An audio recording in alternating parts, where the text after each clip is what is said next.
I'm going to flip the script and explain reasons not to buy Palantir stock, then debunk them. With any investment, it is crucial to understand exactly what you are getting into and what risks you face despite the potential rewards. In this video, I'm going to queue up a few clips from CNBC, one with analysts and the other a short documentary, both of which cast a negative light on the company. Let's go.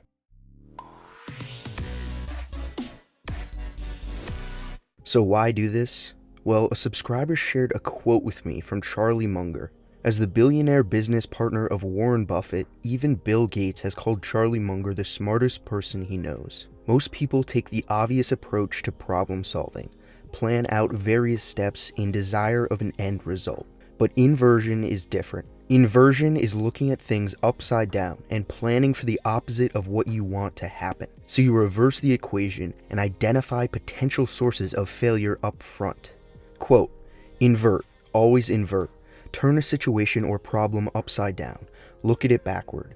What happens if all our plans go wrong? Where don't we want to go? And how do we get there? Instead of looking for success, make a list of how to fail instead. Tell me where I'm going to die, that is, so I don't get there. In the example of Palantir stock, we are trying to assess whether or not PLTR can be a 10x company in at least 10 years, with plenty of appreciation to take advantage of in between now and 2030. Right off the bat, losing your entire investment would be the worst case scenario. But if you're investing in stocks, I'm sure you are aware of the inherent risk you are taking. The only loosely financial advice I can give to you is to not invest money that you are not willing to lose. Once you've gotten past that ultimate barrier to entry, we can now move along to inverting Palantir specifically. So we must turn PLTR's investment thesis upside down and look at it backwards. Let's start with a series of clips featuring Joanne Lipman and Alex Kantrowitz.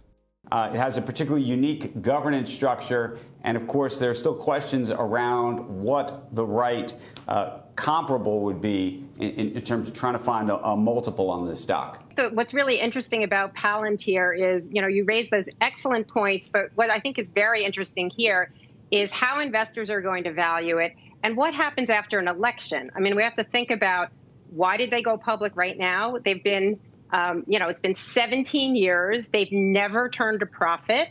We're not talking 5 or 10 years. We're talking 17 years with no profit. Profitability. It's a fair point. The company is not profitable after 17 years. But I can't help but remember the same focus on Tesla just a few quarters back before they turned the corner on making money. And Tesla is also 17 years old, or should I say young.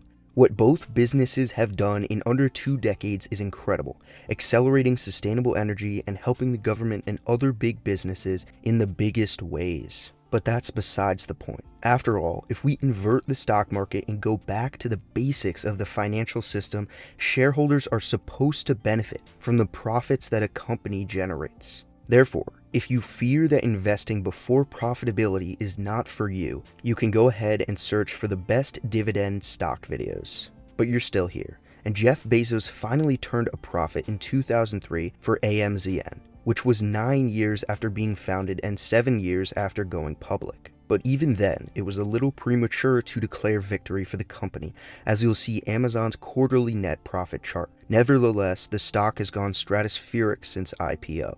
My point is that it's fine if you don't want to invest in a company before they've achieved profitability, but once they do, as they outlined in their Investor Day presentation, the stock will no longer be as cheap. We saw Tesla 10x in the last year on investors coming to understand the earnings power of the business. I'm not saying it will happen with PLTR. I'm just saying that investing before profitability is a high-risk way to achieve a potentially higher reward.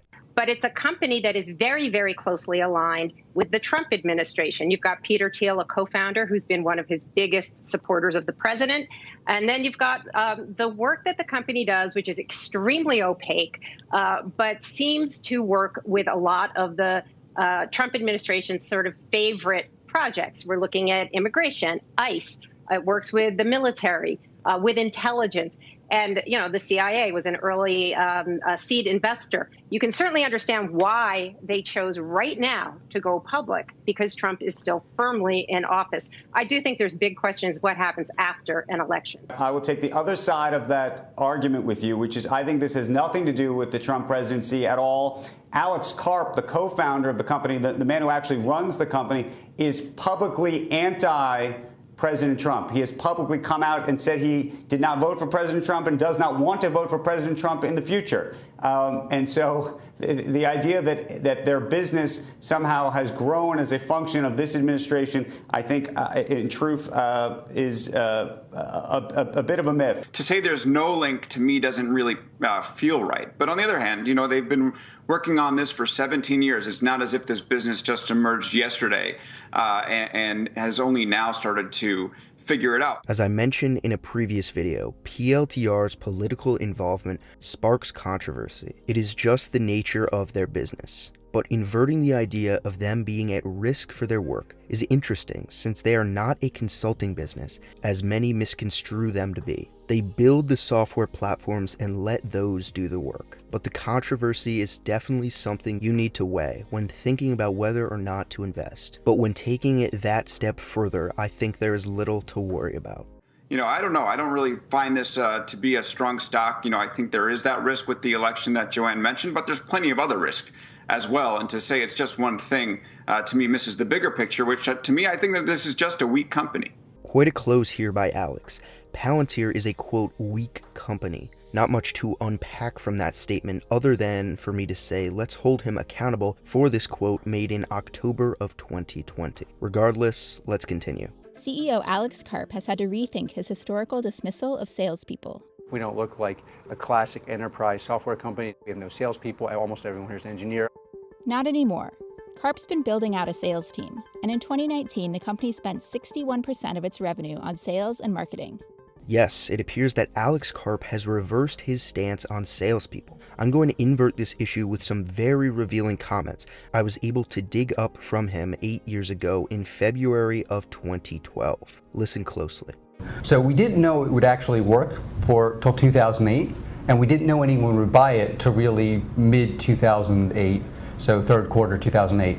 And until then, we were just operating on the faith that we had something really important. Now, the real proof was we saw massive adoption without a sales force.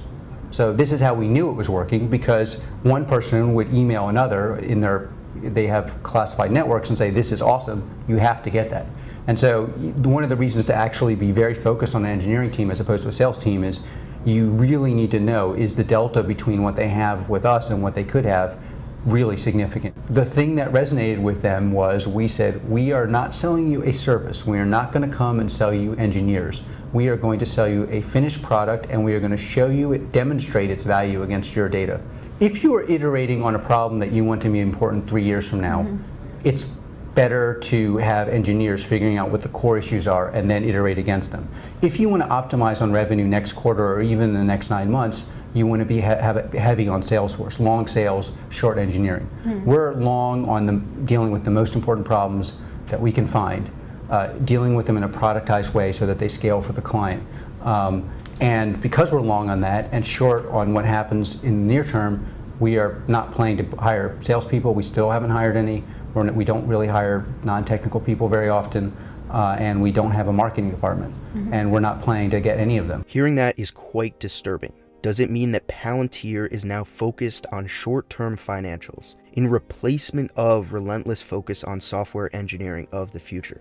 That is the question. It could indicate that their revenue can now support such spending on sales, which tripled along with the rest of their operating expenses in Q3. Anyways, I'll be looking for more insight going forward with future conference calls. But especially under the Trump administration, the company's work with ICE and police departments has raised considerable concern in the liberal-leaning Silicon Valley, leading Palantir to double down on its commitment to law enforcement and national defense. So I do think this idea of nationalism and libertarianism is kind of intersecting in a very interesting way, and Palantir seems to represent all of that. Protests against Palantir first gained traction in 2018, primarily in response to the company's contracts with Immigration and Customs Enforcement, which are worth up to $92 million. The agency has cracked down on illegal immigration through workplace raids and separating families at the border. Co-founder and board member Peter Thiel is probably President Trump's most famous Silicon Valley backer, donating $1.25 million to his 2016 campaign. So, again, we've come to the discussion on political affiliations. I think CEO Alex Carp is best to answer these questions. Here's him on the subject. My house has been protested for many months, almost every day. Our office has been protested.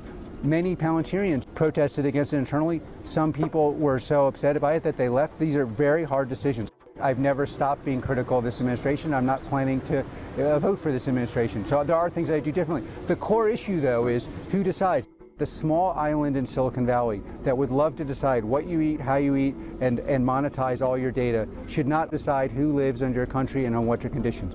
There are elections, there are rules. I certainly think that politics could pose a problem to this business if they get caught in a political trap and cannot fulfill or obtain contracts that are crucial to its future success. That being said, the two faces of the company, Thiel and Carp, are on opposite sides of the political spectrum, and I tend to think that this is a good thing for the business. It stimulates the culture and will likely save Palantir from making politically charged decisions. Though Palantir is yet to turn a profit, this isn't of considerable concern to investors, who are used to betting big on tech companies operating at a loss. What will affect the company's value is whether investors view it more as a high-growth tech company or a lower-margin consulting firm. That combination makes this a bit of a Rubik's Cube for investors because it's not a pure-play software model. For most of its history, Palantir has spent heavily on software customization services for both government agencies and large corporations. It is a very costly business to run, but if they can automate their own processes and have a more efficient sales process and get the biggest customers to continue to buy more, then their operating metrics do improve over time. As of late, that's what Palantir has been trying to do. And now it offers two fixed-fee platforms, Gotham for government clients and Foundry for the private sector. The company's target market is said to be the 6,000 companies that make $500 million or more in revenue. The average customer spends over $5 million a year on Palantir's product. The top 20 customers account for roughly 2/3 of their revenue. They say they only have about 125 customers. So this is fundamentally different than your Zoom and your Slack. It is not for everyone. No, this is not a Zoom. It's a new beast, and I'll get to why in a future video. To invert one final time, PLTR's unique operations make it an intriguing addition to any portfolio as a way to diversify away from traditional tech that is under fire and faces potential upcoming regulation. With its big data platforms, Palantir has a path to redefine what it means to be a software business in the best possible ways. Do you think Palantir will be massive 10 years from now? Do you plan to add to your position over time or just hold your existing investment? Leave it all in the comments. Drop a like if my thoughts and analysis were helpful to you, and subscribe if you haven't already. Big thanks for getting me across the 20,000 subscriber mark. Until next time.